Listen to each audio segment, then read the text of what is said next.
All right. Looks like it's 6 p.m. now. Doesn't seem like Jordan has returned yet from his grocery shopping. Damn it, Jordan. He's probably dead. Yes. That's the logical conclusion. Of course, yes. He did just move to a bad part of the big city. Oh man.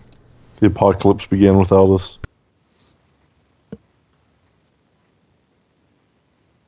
Fucking Indiana. Well, no matter then. We can certainly get started with the whole description things without him. Along with the base introduction. This, of course, is All Flesh Must Be Eaten. This is a tabletop role playing game, heavily inspired by those B and C rated campy horror movies involving zombies, which have been prevalent in our society for the past several decades now. I, of course, am Grimith. I will be your zombie master. I control the NPCs, I control the monsters, and I'm there to basically create the confines of the sandbox in which we all play. All Flesh Must Be Eaten is pretty open in regards to game design. It's set in relatively modern times. In this case, the starting year is 1999, which is not too far off from our current times. And relatively modern circumstances, the Earth has advanced quite as it has historically, with, of course, the caveat being that somewhere along the way zombies are going to get involved. Why don't you folks take the time to go around in any particular order, introduce your characters to both to any person listening as well as to each other, sort of what you've been thinking about, sort of basic little notes that you've compiled over the past 2 weeks.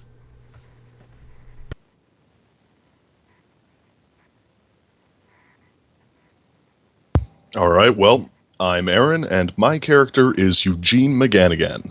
Eugene Potman McGannigan. He's not good at very much. He is living in, or rather outside of a small town out in the woods. He grows marijuana, and he sells it. And not very well. He's not the most competent individual. He's definitely one of the shadier ones, and that's really saying something in this party.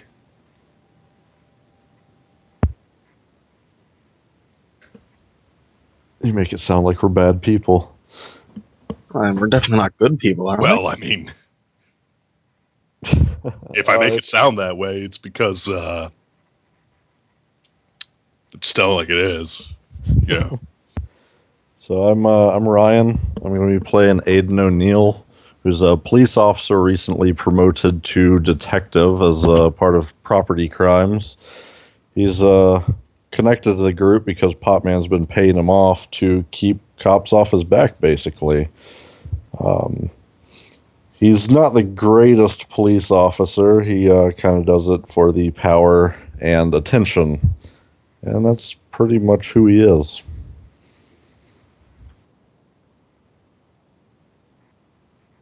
Hi, I'm Chris, and I'm playing Cheryl Prescott. She's made quite a few mistakes in her youth and wound up having to work the night shift at a bar. She currently rooms in the upstairs apartment. It costs most of the money she earns from her job. She also has a van that she got from Trusty Tony. It works, usually, and she she lets Mr. Potman here run some of his business inside the bar because no one's paying her enough to keep him out. God knows the cops never seem to help.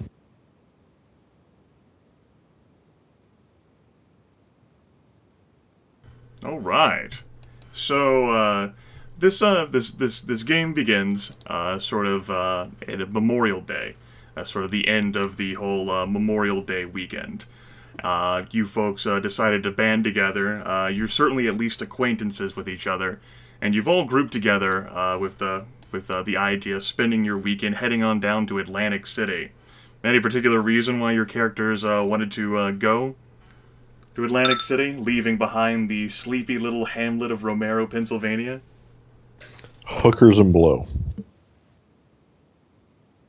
Potman is convinced that he's literally the luckiest man alive. Well, it'd probably be nice to get away from her boss once in a while. And, the only people she really talks to are also going, so why not? Alright, but how well did Potman end up doing at Atlantic City, then? Surprisingly. Alright. Hey there, Jordan. Sorry, how's my microphone? That sounds fine. Good. Because Potman has, among other things, 2 levels of cheating and 2 levels of gambling.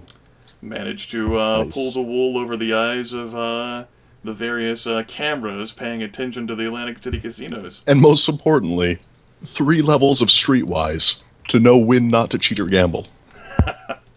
Excellent. You haven't missed much, Jordan. We just went around the table introducing the various characters.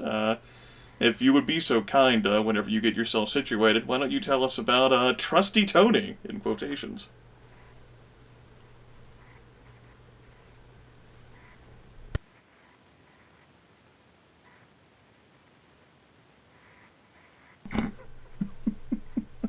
Good talk. Good talk. Are you actually there, Jordan? Fantastic. Sorry, somehow I unplugged my microphone. I am scatterbrained, I'm sorry. It's okay. It's okay. We all have those days.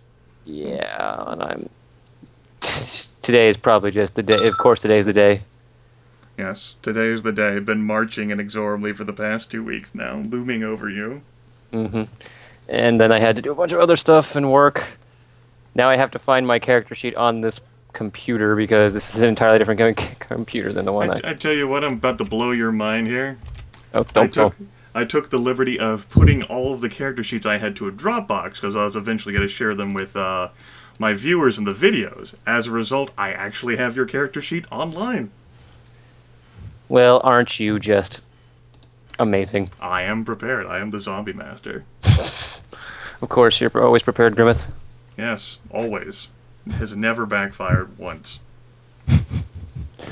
True story. Not once. So yeah, Jordan, why don't you tell us a little bit about Trusty Tony? Well, Trusty Tony, his name is actually Anthony Rodriguez. He is the local car. He's the local owner and purveyor of the local used car dealership in town. Okay. He's a bit, he's a bit successful at doing this, but he believes and truly, honestly wants to have more in life. He honestly believes that he deserves more from he believes that he will eventually, one day his big break will happen and he'll have his car, instead of using a used car dealership, he'll be selling his own brand of cars. Everyone will be looking up to him. Everything will be bright and golden for Trusty Tony. But no, he's, just... he's the local used car dealership guy who's, has a bit of a reputation for selling a bit of lemons, but nothing, no one's been able to, land on him in court. That's Especially since he can't beat the paperwork he offers. No. And if you need a car, and you don't really have that good of credit, Trusty Tony's got your back. Yeah. I'm still not 100% certain about what my relationship with these jokers is. I have been able to finalize that. I believe Potman comes and always asks for a car every now and again. And Yup. Trusty Tony being the guy's like, okay, Potman, what happened to my last car I gave you? Ended up in a ditch. And how did it end up in a ditch? I don't know what happened. He came out of nowhere. Give me that car, what? Those wily ditches. They come out of nowhere. always swerving in your way. The last time the trees were after you. Yeah, it's like he has like this love-hate relationship with Potman, but Potman has always been there for when he needs something done. Whatever that is. Sometimes I need to sell a car to somebody, and I need Potman. Hey Potman, there's this car I just sold. You wanna go end it up in a ditch again? Oh, I'm sorry about the car. It's like Potman does things, right? That's what I think. That's the big relationship. Potman does something for Tony. I'm just not 100% certain what that is off the top of my head right now. Aaron, Well, unmarked cash for one. probably. access to easy cash, probably. There's that. And I'm still not 100% certain. Untaxed income. There's that too. Oh hey, there's giant fear tables here. I just now I'm looking at map tools and there's a giant fear table. There's a lot of blurbs there to help along some reference points, so that constant flipping is not required. That's really fine. All of your characters are at the very least acquaintances with each other, if not outright friends. You do live in a relatively rural community. There's not that many people to hang out with. And so, for by hook or crook, you've all managed to unite together. And bond together for whatever reason for your 3-day weekend. Perhaps Trusty Tony got talked into it, even by taking one of his cars from the lot to drive down to Atlantic City. Yeah. I'm also... I am kind of in words. I have words. Just let me find them. Okay. I am glad that you used the Marcus Paulson picture. I know. I just thought I'd throw down a token. Yeah, and just like, well, why not? Since you ended up arriving late, I took the liberty of providing some sort of basic text for like the little pop-ups there. If you'd like to change or edit something, if you're unfamiliar with MapTool, for anyone who's listening, you can double-click or right-click and go to Edit Token, and then bam, you can change those values. And certainly, some of those values will fluctuate up and down over the course of the game. Hopefully. Yeah. So all of your characters ended up banding together in this glorious ritual of hanging out for a 3-day weekend, and you left Atlantic City on Memorial Day itself. Not exactly the most intelligent decision to try to drive through all of the traffic on the interstate going through Philadelphia to head back home for Memorial Day, but this is not exactly the brightest group of individuals in the vehicle. What are you talking about? Potman's amazing at pot. So May 31st, 1999, Memorial Day. You're all coming back from an exciting 3-day weekend at Atlantic City. We know Potman made some money, surprisingly. What did the rest of you do there? Lost some money. Yeah. We know hookers and blow were involved for 8. Got a really tiny amount of money. I'm still winning. I'm feeling good about that. And I come back to the group, and Cheryl decides that I'm gonna show off the like $50 I got, on the penny slots. And unfortunately, he's won a lot. Right. Trusty Tony probably has come out even, which, all things considered, in Atlantic City is a win in most people's books. Oh, but right. not. The But problem not. with Trusty Tony is that he knows no fear. It's like, God damn it! If it wasn't for these fucking rigged Fuck machines- it, I doubled down. And he's like up 500, and he's like, motherfucker. Yeah, pretty much. I'm guessing Aiden managed to walk away with just enough for bus fare in case the group somehow lost the car. It's definitely a savvy decision. Particularly, there's a lot of things in that vehicle, too. And piled up together among the four of you. Particularly Aiden, who apparently was picked up just after finishing his work shift. Plus, I'm pretty sure that Potman stashed a brick of weed in there. That, along with your suitcase of cash. Excuse me. It's a suitcase of misbegotten cash. Yes, misbegotten. My apologies. I forgot the descriptor. At any rate, you guys are on the road coming back from your exciting 3-day weekend. Atlantic City. Car has a few fumes inside of it, courtesy of the Potman. Driving through northeastern Pennsylvania back to good old Romero. You've been on the road for a long time. The radio says 11 p.m., and damn if you all aren't hungry. At least you got a half tank of gas still left in the tank. You all had planned on being back sooner, but you had to take 2 detours along the way. Road construction in one instance, and a car crash happened in another, and Tony, who's driving the vehicle, said, "Fuck this, I ain't waiting." Swerve the car around. Still, you're driving on familiar ground. About a mile out from a little town you pass through on your way down to Atlantic City, Summer Meadow. Nice, quaint little place. You all ate at the local diner, Rodney's Diner, which is right next to the police station. Not that bad. That's probably for the best that you actually know this area very well, because damn it all, it's hard to see out here with the sheets of rain pouring down from the sky. It just picked up to add to the mood. Perhaps the gods themselves are angry at Potman for stealing money from Atlantic City. Hey, With the suitcase of misbegotten cash. He legitimately stole that cash. He legitimately... he had to work hard to steal that money, okay? The hardest he's ever worked in his life. The sudden pop sound from the front right tire and the trembling of the vehicle doesn't help matters either. Tony is the driver, and he's definitely heard this before. Tire has immediately gone flat. Motherfucker. Jesus fuck, is someone shooting? Shut the fuck up, Pop Man. We just got a flat tire. Calm down.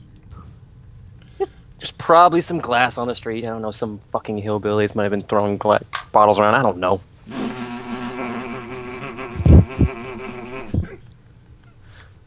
I don't know, man. I'm gonna pull the car over to the side slowly, Okay. and then I'm gonna keep the lights on as I get out to inspect the damage. All right. It's definitely pouring down rain, and it's rather uncomfortable to step out here. It's doing the side of the road. There's a nice little tree line on either side, leaning down to inspect the front right tire. It seems as if several nails have ended up getting caught in the tire.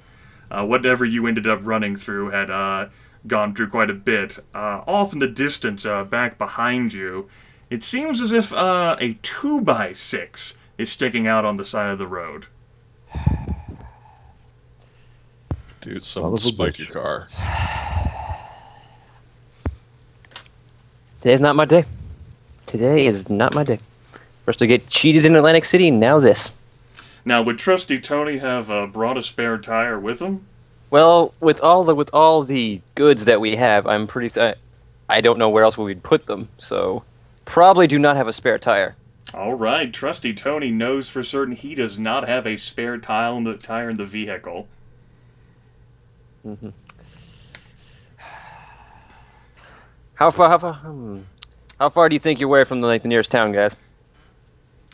You all would know you passed through here relatively recently. Summer Meadow is probably a mile walk in the pouring down sheet rain, but since you're in the middle of rural country, that's the closest you're going to be able to get to a landline for a telephone and, a place to eat. Rodney's Diner, it tends to be open very late.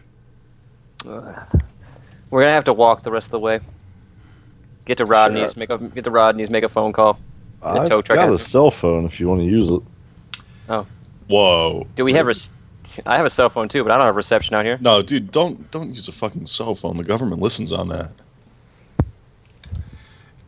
You would know that a cell phone tower placement has not been the best as it could be in this rural country of northeastern Pennsylvania, particularly with the pouring down rain and the lightning rumbling in the clouds. You got no reception. Well, And back in the shit, 90s. guys. Never mind, no bars. Bars, whatever, man. Looks like we're going to have to walk. Implying you're not roaming. Bit of a question. Have we seen Not any other paying that cars on shit. our way down? Have you seen what? Any other cars on the road? You certainly seem like other cars, like on your trip back here coming from Atlantic City, yeah? We could always just, flag someone down and maybe coerce them out of a tire. That would work. You could wait. You don't know how long it might take for a vehicle to pass through here. What are you afraid of? It's just a 1 mile walk. No, it's not the walk. It's the cold, the rain, and It is late Hey, I May, mean, if we're just gonna flag someone down, we can try and flag someone while we're walking to town. Then give us a ride back to our car if we get someone, right? let's keep an eye out for them then, at least. Yeah, that works. I'll just lock the car. That way no one tries to steal the broken car.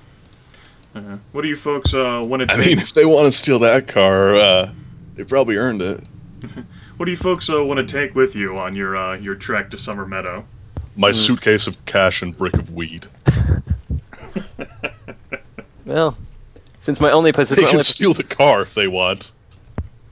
Well, Tony will stick his head into the car, open up the glove box, and take out his pistol. Okay, that's fine. Whoa. Dude, Most of the shit I got can fit in my pocket, so I just fill up, put everything Alright. back on the belt, whatever. And I was barely okay with the pig having a pistol. Cheryl's gonna grab the first aid kit out. Never Okay. know when Mr. Tony's gonna shoot himself in the foot. All right. Sawed-off's kept back home, so it's really all I gotta pick up. Okay, it's good to know. You folks, Well, go In ahead. reaction to them going for, well, at least Tony going for guns, Potman's going to grab his baseball bat nervously. He originally brought that to disincentivize leg breakers. So Potman's gonna be walking down the street here with a bat draped over With- one shoulder, With suitcase a in the other. brick of weed under one arm, a suitcase in that same hand, and a baseball bat over his shoulder. Yes. Fucking brilliant. He cuts an intimidating pose for sure. No, he doesn't. He's like squirrely, like head darting around, like real fucking nervous someone's gonna come up on him with his goods in hand. Potman, can you at least try to cover that shit or something? Cheryl will Okay, take he off shoves the the brick Right. under his jacket. Yeah, I guess Done. it's better. Foolproof. The light from the sky is mostly obscured, the cloud cover being what it is, along with the tree line, as you all begin your approach of the slick road heading towards Summer Meadow. Thankfully, Aiden did have the foresight to bring a flashlight with him on account of, him just getting off of work, so you actually do manage to have an effective light source. Although it is by no means the most efficient, still it does help to cut a path so you all don't bumble into too much more trouble along the way. Yeah, imagine it's one of the small, like, handheld ones, not one of the big mag lights. Yeah, not a big mag light. Perhaps trusty Tony ended up having a mag light in the car, but then again, he didn't have a spare tire. nope. Yeah, if you have the mag Trusty light, the Tony batteries are thinks probably he's dead. invincible. I don't need no flashlight. Tony's a little reckless. He didn't foresee this happening. I didn't. We foresee- trusted you, man. You can still trust me. It's fine. It was literally unforeseeable. The trek ends up going a bit slower as a result. Certainly you all could cover a mile at a good clip where the sun's shining in the sky and you could actually see the way. But Potman's a little jittery. He can't make the best time, despite trusty Tony wanting to bulldoze through into the night. Mm-hmm. Carrying a fucking suitcase around, God. Ends up being the instance you've actually end up coming across and Cheryl is the first character to end up noticing this on account of the whole looking out for cars. And despite even the dim light, there's actually ended up being there's a car that you folks end up passing by, heading on your way up. It's sort of like skewed off, like someone parked it off to the side as well. And there's no reason not to check it. I mean, Not the jacket. The doors are definitely locked. There is no one inside of it. well, free tire. Do we have any tools back at the car? Does anyone remember if we got any? There should be some tools back there to replace a spare. I But I mean, had to take the spare out because someone had to bring a suitcase. Pot man. You took Hey. the spare out in This suitcase Land is full of singles. Okay? Should really get the payout in all singles. All of you, why don't you go ahead and give me the first skill task of the game. This will be a perception plus notice. D10 plus your perception skill, attribute, plus your notice skill, plus any other thing that you could potentially argue applying. This will be at a -3 penalty due to the darkness. So let's do that. Let's see, how big of a bonus does situational awareness give? What does situational awareness cover? I'm looking that up right now. Say almost always knows these characters get to sense trouble or danger in the immediate surroundings. Situation awareness will not apply in this situation. How about acute senses hearing? Acute senses hearing, this is not hearing based, so no. Okay. I rolled terribly. Alright, we got a basic success there from Vocalar. Chris? Would you prefer that? Yeah. Okay. Chris works fine. Alright. Nope. Tony sees shit.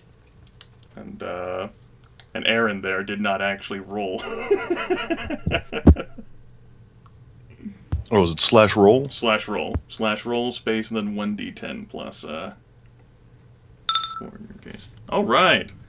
You've got a basic success from Chris there, as well as a basic Oh, wait, it's at a -3, right? -3. Basic So success from that's Chris an there. 8. Alright then, Cheryl, being astute enough, just sort of, she was the one who ended up spotting the car in the first place, looks a bit further on down the road. Is still heading towards Summer Meadow. There's another vehicle. Huh. And this one's parked a bit more haphazardly, as in like it's half covering the road.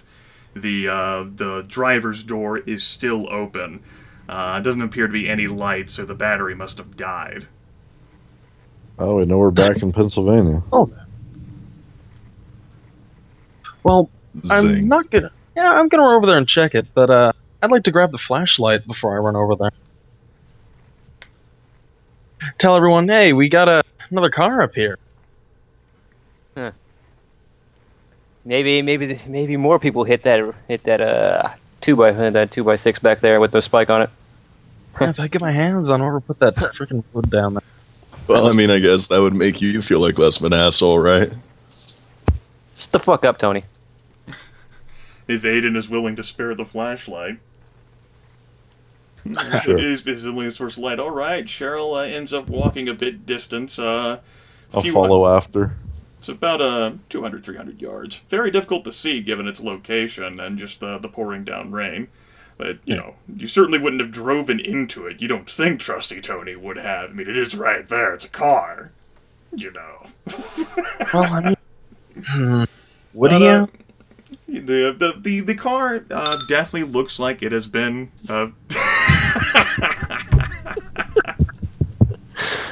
I've been just. Really? That's great. You know, I love that. I love that image. It's great. That's awesome. I love that image. The car ends up like it has been abandoned. The keys are actually still dangling in the ignition, like someone appeared to have gotten out of the vehicle in a hurry. Any chance I can just take a look around to see if the tires are okay in this car? Engine dead? Or is the key just in there? Checking the ignition and trying to turn it on, the car does not start. The tires, however, do appear like they are fine. Well, with it not starting, I'm going to kind of kick one of the tires just out of frustration. The car wobbles a bit. Well, You showed that fucking car. yeah, that car had to come. First successful combat. Then, looking a bit down, Cheryl sees another car. I'm going to kind of shrug for a second and can I look back and see how far everyone else is away, or did they just keep up with me? They're about Aiden's followed along, but the others, they're about 200-300 yards still staring at the first car you found. Well, I'm definitely going to call back for them. See if I can get good old Tony and Potman to get over here. Given it some thought, did we see a multitude of abandoned cars on the way here, or is this where it kind of started? Give me, Aiden, how about give me a simple intelligence test. D10 plus your intelligence times 2. Multiplying intelligence, so add it twice.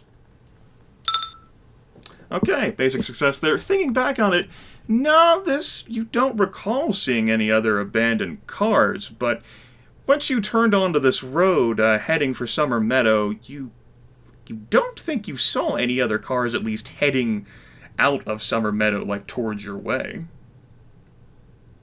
But again, it So was raining pretty heavily. All these ones were heading towards the city? No, they're heading out of it. Okay. And you're the one heading to. What the hell's going on here?